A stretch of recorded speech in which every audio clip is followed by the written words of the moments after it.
말씀까지 같이 좀 읽으려고 합니다.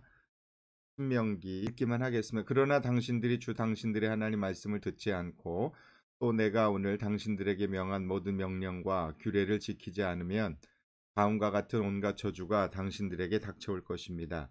당신들은 성읍에서도 저주를 받고 들에서도 저주를 받을 것입니다.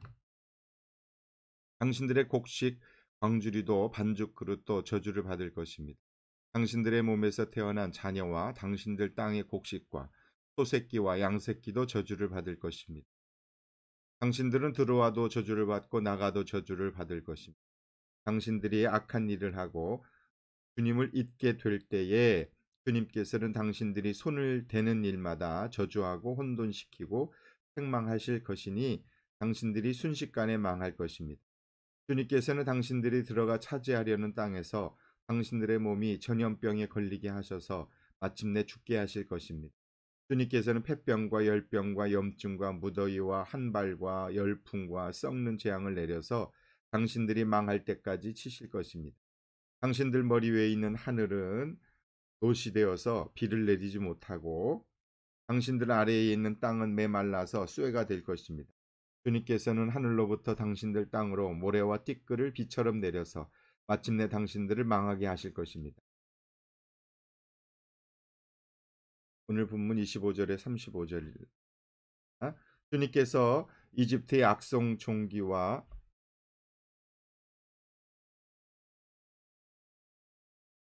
주님께서는 당신들을 맞아 싸우는 정에게 당신들이 패하게 하실 것입니다. 당신들이 한 길로 치러 나왔다가 그들 앞에서 7길로 도망하는 것을 보고 땅 위에 있는 모든 나라가 놀라서 떨 것입니다.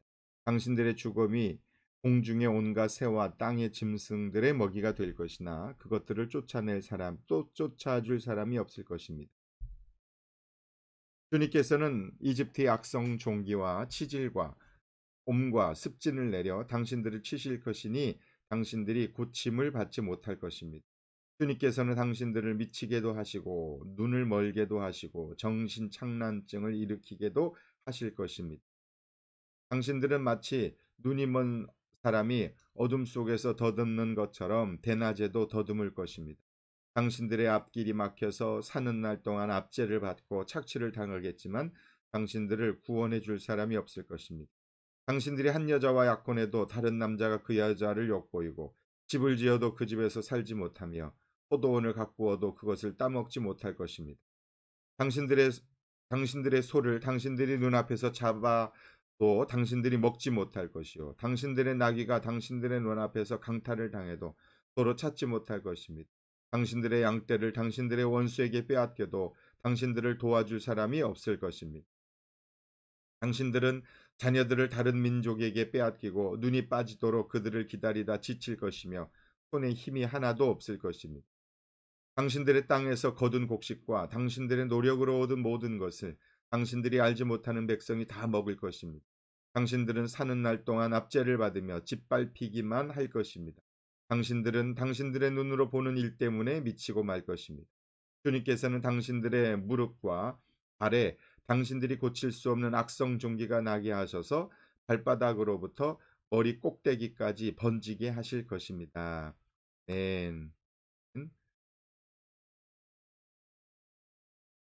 신명기 28장에는 1절부터 14절까지는 가나안 땅에 이스라엘 백성이 들어가서 하나님 말씀에 순종하고 살면 받게 될 복을 그렇게 말씀해 주셨죠. 모세를 통해서.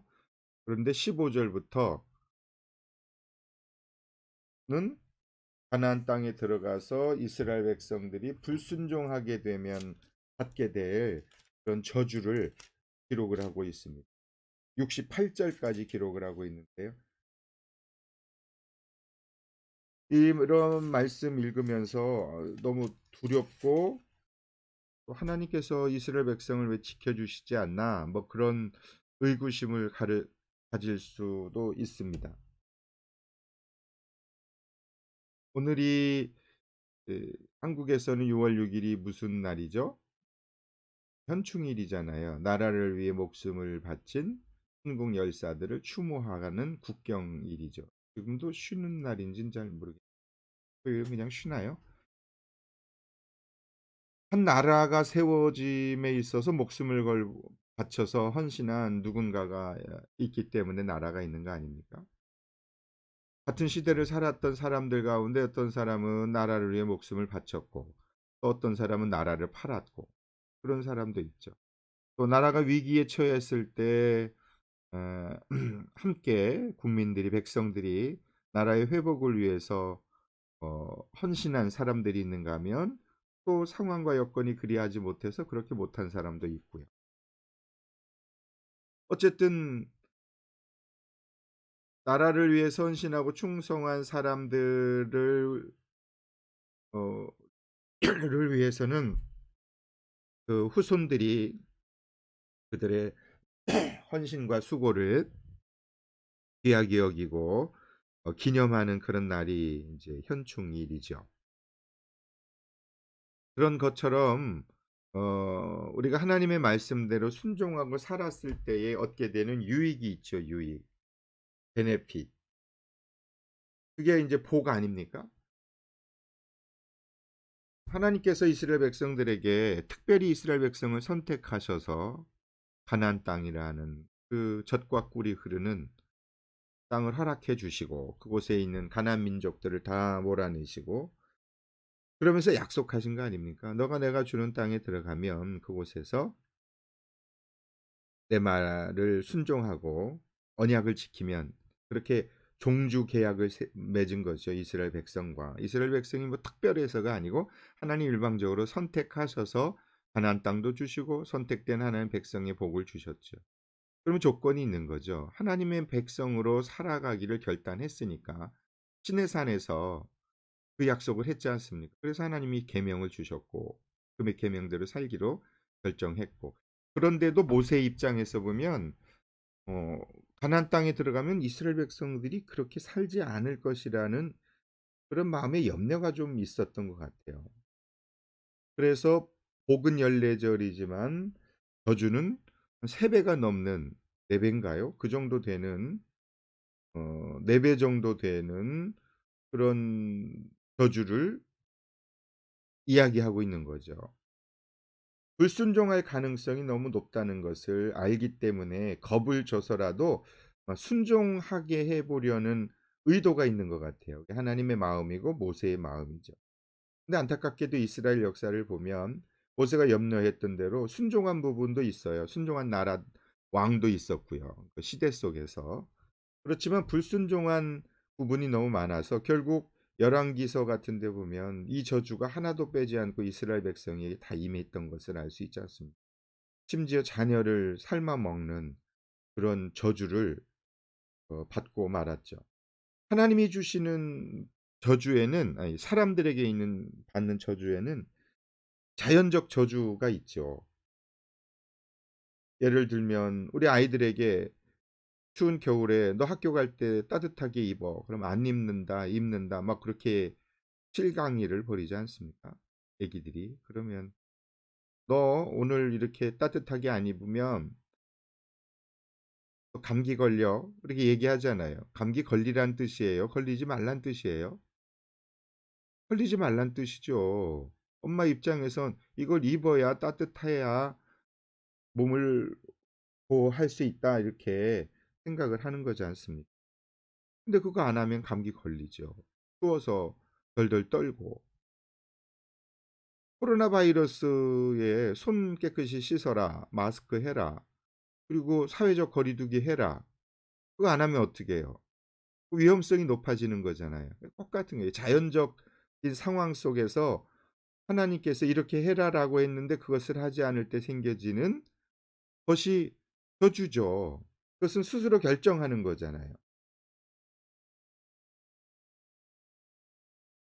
관계 속에서도 섬기고 베풀고 나누는 삶을 살면 그럼 주변에 사람들이 많이 있잖아요. 근데 괜히 성질 부리고 자기 마음대로 하고 교만하고 그러면 주변에 친구도 없어지고 관계가 깨어지고 그러는 거 아닙니까? 그러니까 하나님이 하라는 대로 하지 아니하면 거기에 따르는 자연적 저주가 있다라는 거죠. 불순종할 때 겪게 되는 삶의 고난, 어려움 이런 게 있지 않습니까? 신호 지키고 빨간 등엔 건너가지 말고 파란 등에만 건너가라. 서행하라. 이런 규칙이 있는데 그 규칙 지키지 않으면 사고 날 가능성은 훨씬 많아지는 거 아닙니까?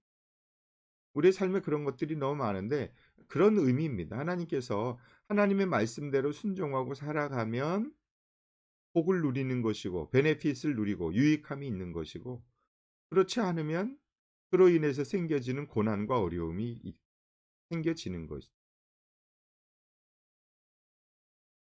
하나님께서 오늘 말씀하시는 것은 순종하는 자에게 복을 주시고 불순종하는 자에겐 저주를 내리겠다, 이 말씀은 경고입니다. 경고. 하나님의 백성은 하나님과 올바른 관계를 맺고 우상 숭배하지 말고 하나님 잘 섬기고 하나님 말씀대로 순종하고 하나님과의 좋은 관계 속에서 머물러 살면 내가 너와 함께 할 것이다. 너 지켜줄 것이다. 하나님의 사랑의 당부입니다. 그러나 너 불순종하면 이렇게 될 거야. 하나님 그렇게 되기를 바라는 마음이 아니고, 이방 백성들이 그렇게 살다가 그렇게 가나안 땅에서 다 쫓겨난 것 다 보지 않느냐. 그러니 하나님의 사랑받는 너희들은 그렇게 살면 안 돼. 그러면 안 된다라고 하나님께서는 경고하고 계시는 것이죠. 이 말씀 한 절 한 절 우리가 다 지금 읽었기 때문에 그것을 함께 설명하고 묵상하는 부분도 있겠지만 전체적인 것을 생각해 볼 필요가 있습니다. 오늘 말씀 시작하면서 오늘이 6월 6일이라고 그랬는데요. 오늘 현충일인데 저 개인적으로는 또 오늘이 특별한 날이기도 합니다.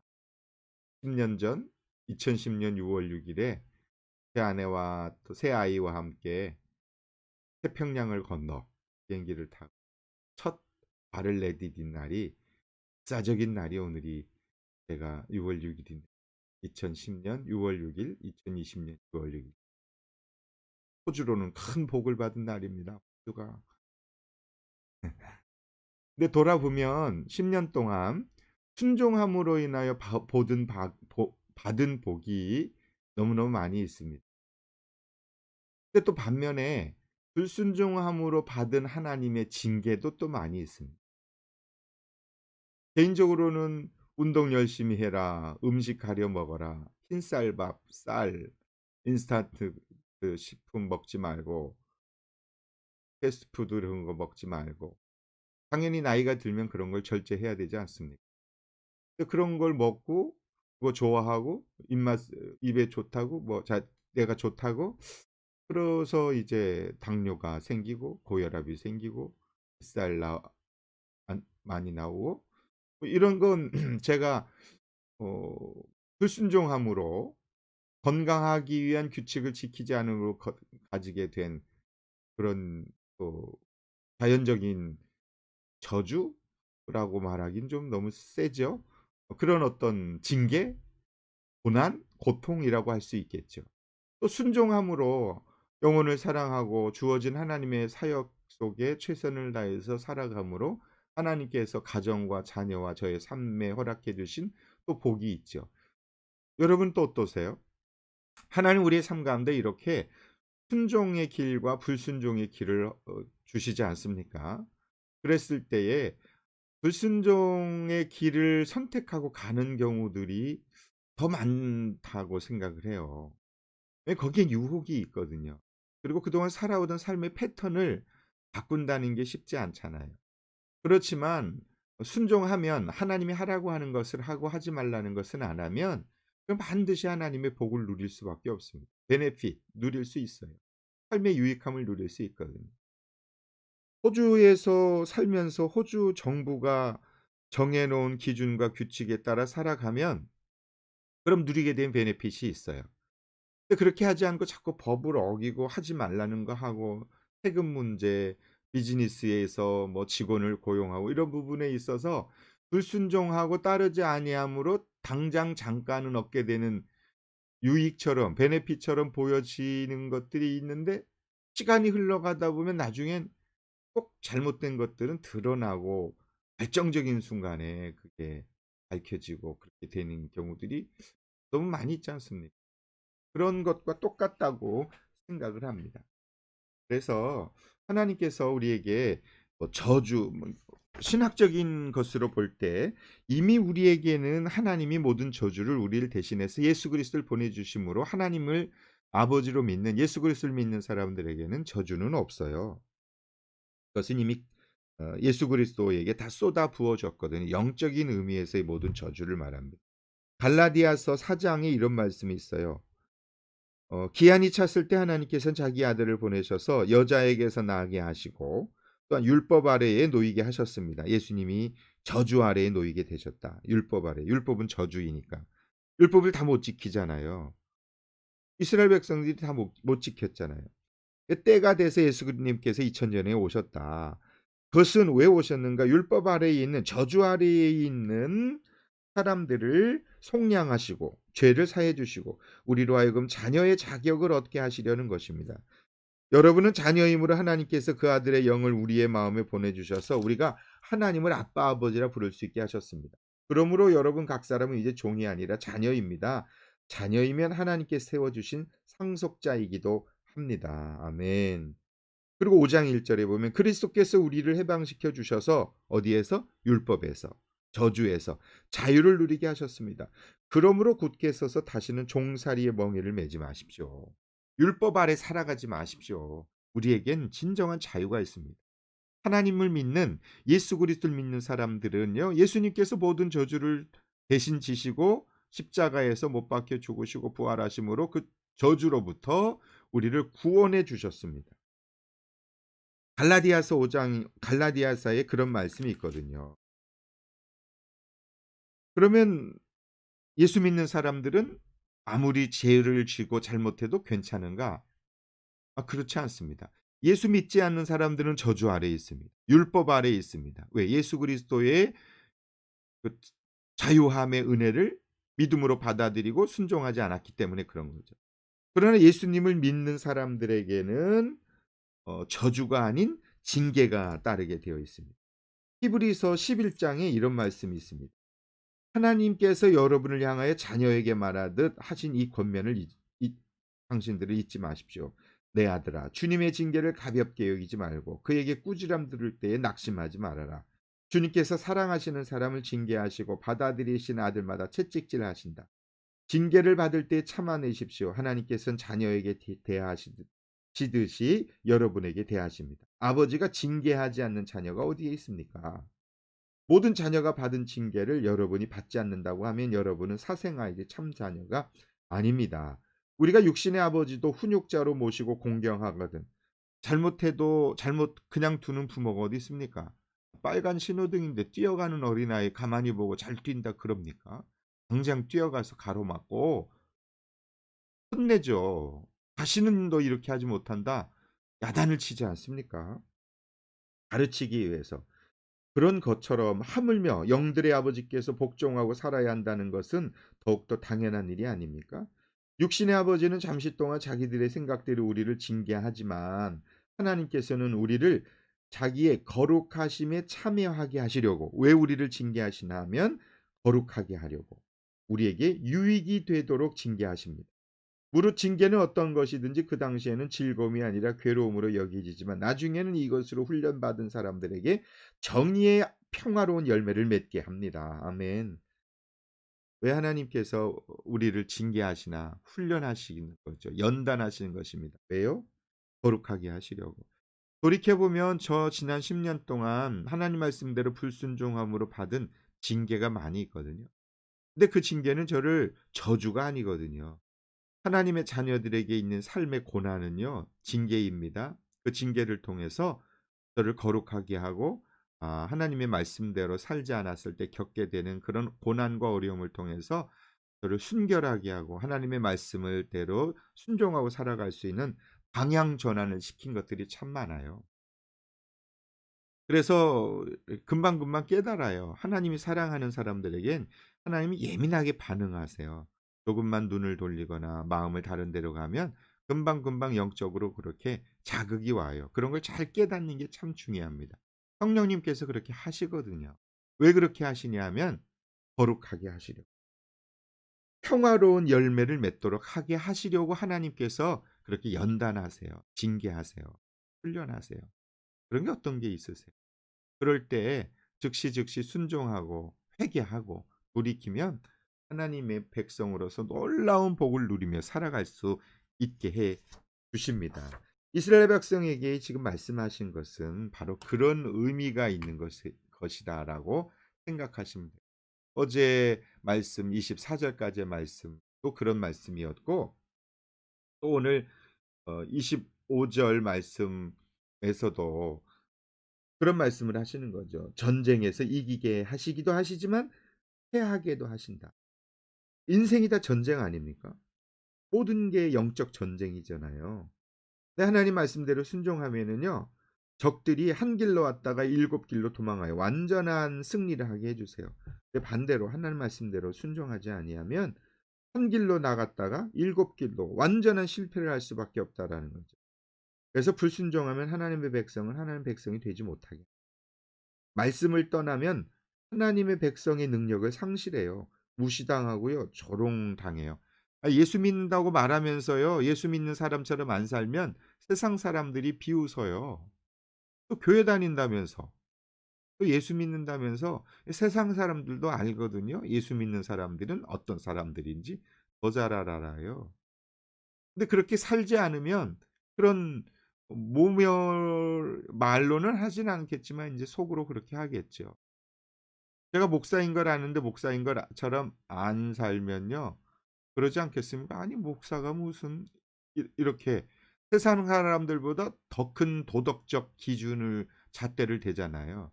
그걸 아니까 인제 더 말도 행동도 조심하려고 하는데 잘 못하죠. 네. 그런 의미예요. 25 절의 말씀은 우리 개인적인 삶에 하나님의 말씀대로 순종하면 완전한 승리를 하게 하실 것이다. 그러나 그렇지 않으면 어 실패한다. 패배한다. 패배하란 뜻입니까? 망하란 뜻이에요? 도망가란 뜻인가요? 그게 아니죠. 말씀대로 살면 승리하게 해 줄게 라고 하는 약속의 말씀에 대한 하나님의 시체가 새와 짐승의 밥이 되고 장례를 치러 줄 사람이 없을 것. 또 27 절엔 또 병이 걸리지만 고침받지 못할 것이다. 왜 이렇게 된다고 말씀하십니까? 하나님 의지하라는 거죠. 돈, 명예, 권력, 쾌락 그 무엇이든 우상으로 삼고 섬기면 그것이 결국은 심판의 도구가 된다라는 것입니다. 세상의 것 너무 좋아하고요. 그거 자꾸 따라가면은요. 그것 때문에 그것으로 인해 어려움을 당하는 거예요. 이집트의 악성 종기 치질 옴과 습진이 가나안 땅까지 따라오는 거예요. 참 신기한 건 세상에 있는 모든 것들을 하나님을 향하여 사용하면 거룩하게 쓰임 받을 수 있습니다. 귀하게 쓰임 받을 수 있어요. 세상에 있는 모든 것이 다 그래요. 은사들. 세상에서 노래 잘 부르는 사람들 있잖아요. 가수들. 그런 사람들이 그것을 주님의 영광을 위해 쓰면은요. 그걸 통해서 하나님께서 너무 귀하고 멋지게 그 사람을 높여 주세요. 소양 같은 가수 얼마나 그 노래 잘합니까? 근데 그것을 주님을 위해서 쓰니까 찬양하고 쓰니까 하나님께서 높여 주시고 본인도 기쁘고 감사하고 은사 재능을. 그런데 그것을 자기의 만족과 욕망을 위해서 쓰면 쾌락을 위해서 사용하기 시작하면 잘하는 것이긴 한데 나중엔 그것으로 인해 곤란함에 어려움에 빠지잖아요. 또 연예인들 보면 누구하고 결혼했다 그러는데 믿음으로 살아가는 연예인들은 지금도 뭐 20 년 30 년씩 행복하게 잘 살잖아요. 근데 그렇지 않은 연예인들은 뭐 3년 있다 뭐 성격 차이다 뭐 이렇게 파경을 물론 예수 잘 믿는 사람들에게도 그런 어려움이 생기긴 해요. 본인이 잘한다고 해서 되는 건 아니잖아요. 그렇죠? 그럼에도 불구하고 대부분은 그런 이제 가정적으로도 개인적으로도 신앙적으로도 풍성함을 누리며 살아가게 되고 어려움을 겪지만 그 가운데서 또 이겨 나오잖아요. 그런 말씀이에요. 이집트의 악성 종기 그런 질병들로 고난을 당할 것이다. 과거에 우리가 예수 믿기 전에 이집트는 이전이니까 구원받기 이전에 가지고 있었던 것들이 그런 삶이 예수를 믿고 하나님 믿고 살면 하나님 앞에 귀하게 쓰임 받는 복이 될 수 있습니다. 음식 잘 만드는 사람 예수 믿으면요. 음식 잘 만든 것으로 섬겨요. 악기 잘 다루는 사람은요. 예수 믿으면은요. 그것을 가지고 주님을 찬양하는 데 써요. 사람들과 만나서 교제 잘 맺는 사람들은요, 예수 믿으면 그것을 통해서 예수 믿는 사람들 전도를 해요. 그렇게 쓰임 받을 수 있다고요. 근데 그것을 계속해서 자기 욕망을 가지고 사용하면 그러면 결국 그것으로 인해 어려움을 당할 수 있다고 하는 거. 사람 좋아하고요. 노는 거 좋아하고요. 여행 좋아하고요. 그런 것이 나쁜 건 아니잖아요. 그러나 그것을 어떻게 쓰일 것이냐라는 거죠. 예, 고린도전서 10장 31 절에 너희가 먹든지 마시든지 무엇을 하든지 하나님의 영광을 위해서 쓰이면은요. 쓰임 받으면 하나님이 그것을 가지고 놀라운 베네핏을 주세요. 유익함을 주세요. 주변 사람들에게 인정받고요. 존경받고요. 축복받고요. 그리고 하나님으로부터 풍성하신 은혜를 누릴 수 있어요. 또 28 절에도 보면 미치게 하고 눈을 멀게 하고 정신 착란증을 일으키게도 하실 것입니다. 이 말씀을 잘 봐야 돼요. 하나님이 그렇게 일으키시겠다는 게 아니에요. 뭐라고요? 불순종하면 그런 것들이 생겨질 수 있다는 거죠. 요한복음에서 제자들은 실로암에서 앞을 못 보는 시각 장애인을 보고 질문하잖아요. "저 사람의 죄입니까? 부모의 죄입니까?" 주님은 그렇지 않다. 그것을 통해서 하나님의 영광을 드러내기 위함이다. 그렇게 말씀하시잖아요. 그러면서 자기가 앞을 본다 그렇게 이야기하면 육신적으로 앞을 본다고 말하면서도 예수님을 거절한 바리새인들은 그들은 맹인이 될 것이다. 그렇게 요한복음 9장 39 절에 말씀하세요. 그러니까 앞을 못 본다는 것은 그것은 꼭 육신적인 것만 있는 게 아니라 영적인 것을 말씀하시는 것이죠.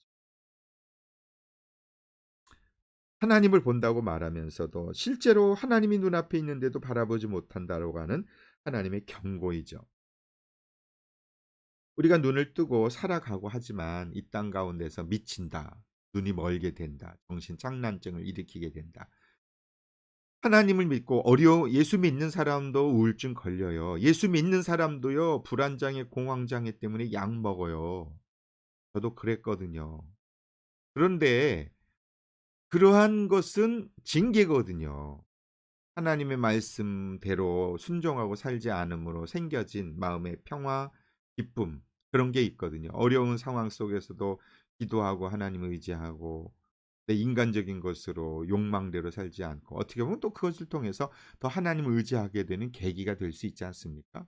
그러나 하나님 믿지 않는 사람들에게는 그것으로부터 빠져나올 수 있는 길이 없어요. 방법이 없어요. 계속 더 절망 속으로 빠져들 수밖에 없거든요. 의학의 힘을 빌릴 수 있는 것은 한계가 있습니다. 의사의 힘이나 세상의 의료의 힘으로 고칠 수 있는 것은 제한되어 있지 않습니까? 코로나 바이러스가 그렇잖아요. 그러나 그 모든 것들을 지키시고 인도하실 분 하나님이십니다. 하나님 그 마음에 평안을 주세요. 두려워하지 말라 놀라지 말라 내가 너와 함께 할 것이다. 이 말씀 붙잡고 살면 평안이 찾아와요. 항상 기뻐하라. 쉬지 말고 기도하라. 범사에 감사하라. 그러면 감사하고 기뻐하면 또 그렇게 하나님이 평강의 은혜를 주세요. 두려워하지 말라. 내일 일을 염려하지 말라. 감사함으로 하나님 앞에 아뢰라. 하나님 말씀이 하라고 하면 하는 대로 하면은요. 회복이 됩니다. 반드시 그렇게 됩니다. 하나님의 약속이시거든요. 이 이스라엘 백성에 그거 말씀하고 계시고요. 우리에게도 그거 지금 말씀하고 29 절에 눈 먼 사람이 어둠 속을 덮는 것처럼 대낮에도 더듬을 것. 육신적인 어두움뿐만 아니라 영적인 걸 말해요. 마음의 평안을 잃어버리면은요. 상실하면은요. 낮에 햇볕이 있어도 깜깜해요. 답답해요. 앞길이 막혀서 어디로 무엇을 어떻게 해야 될지 길을 못 찾아요. 29절 말씀이 그 말씀 아니에요. 구원해 줄 사람이 없어요. 사람이 사람을 어떻게 구원해 줍니까? 절망 가운데 있을 수밖에 없어요. 그러나 빛 대신 예수 그리스도를 주님으로 영접하면 어둠 가운데서도 빛을 발견합니다. 주님께서 인도해 주십니다. 반드시 빠져나올 수 있습니다. 예수님을 영접하십시오. 하나님 말씀을 붙잡으십시오. 모든 염려와 걱정과 분노, 불안, 원망으로부터 자유함을 얻게 될 것입니다. 내가 내 인생의 주인이 되려고 하면 그러면 죄악 가운데 살아갈 수밖에 없는 것이 이 땅의 삶이라는 사실을 기억하라. 하나님 말씀하세요. 결국 뒤에 있는 말씀도 마찬가지거든요. 악성 종기가 나게 할 것이다. 발바닥으로 머리 꼭대기까지 번지게 하실 것이다. 하나님 그렇게 하시겠다는 것이 아니라 하나님 말씀에 순종하며 살면 내가 너 고쳐줄게. 너와 함께 할 거야. 라고 하는 약속의 말씀. 안타깝지만 인간들은 순종하려고 하는 마음보다 불순종으로 따라가려고 하는 것이 더 경향성이 많이 있습니다. 혹시 지금 고난 가운데 있다면, 어려운 가운데 있다면, 당신이 그리고 예수님을 주님으로 영접하셨다면 저주 아닙니다. 당신이 망하게 하시려는 거 아닙니다. 하나님의 징계입니다. 하나님이 고난과 시련을 통해서 하나님을 더 의지하고 살게 하시려는 하나님의 사랑입니다. 하나님 앞에 더 가까이 나아가시면 사랑이 하나님이 보시고 불쌍히 여기시고 눈물을 흘리시며 오히려 더 풍성하신 은혜로 인도해 주실 줄 믿습니다. 하나님 우리가 잘 되길 원하세요. 행복하길 원하세요. 그분이 우리 아버지이십니다. 오늘도 그런 주님과 함께 승리하는 복된 날 되기를 축복합니다. 기도하겠습니다. 하나님 아버지, 하나님 말씀대로 순종하고 살 때 하나님 베풀어 주시는 은혜가 얼마나 크고 놀라운지 저희들은 잘 압니다. 그럼에도 불구하고 우리 안에는 순종하기보다는 불순종하고 세상을 따라가고 내 욕망의 소욕에 사로잡혀 그렇게 살아가려고 하는 우리의 본성이 너무 강하다는 것을 잘 압니다.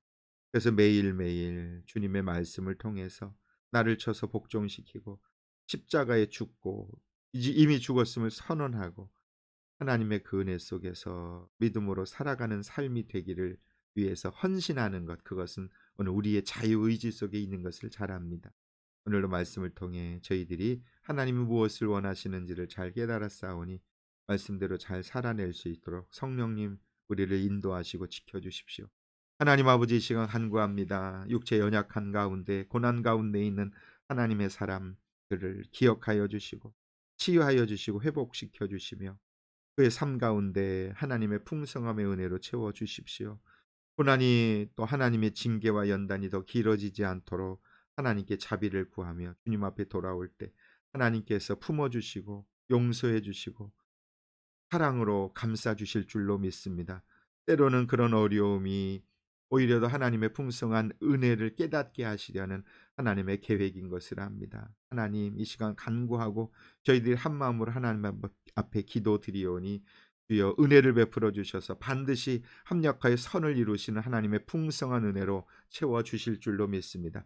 하나님의 자녀에게는 저주가 없고 예수 그리스도께서 이미 우리를 대신하여 저주를 받으시고 심판을 받으시고 우리를 모든 저주와 율법으로부터 구원하여 주신 것을 믿습니다. 하나님 그리스도인에게는 하나님의 자녀에게는 감사와 기쁨과 풍성함으로 반드시 열매를 맺게 해주실 것을 말씀을 통해서 약속하셨사오니 주여 이 시간 하나님의 그 은혜를 말씀을 붙잡고 기도하며 나아가오니 주여 하나님 역사하여 주시고 은혜를 베풀어 주시옵소서. 예수님의 이름으로 간절히 기도하옵나이다. 네, 설교가 이렇네요. 네.